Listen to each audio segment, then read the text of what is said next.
A 13-member Chinese team led by 4 times Mount Everest summiter Dechen Nodrup successfully summited Mount Everest today, Wednesday, the 4th of May 2022, at around 12:20 p.m.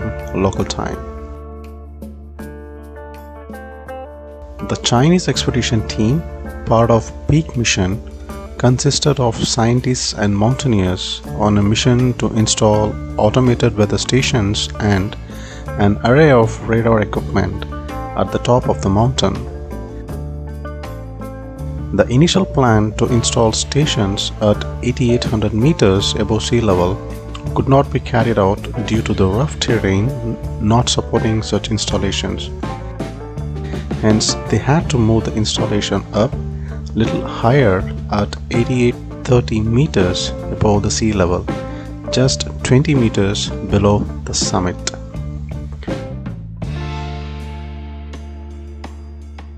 The installation was completed successfully, thus becoming the highest weather station on the planet Earth. Once the weather stations were installed, a part of the group moved further up to the summit at 8,848.36 meters and collected some ice samples at the summit to bring them down for further scientific research to study the impact of climate change.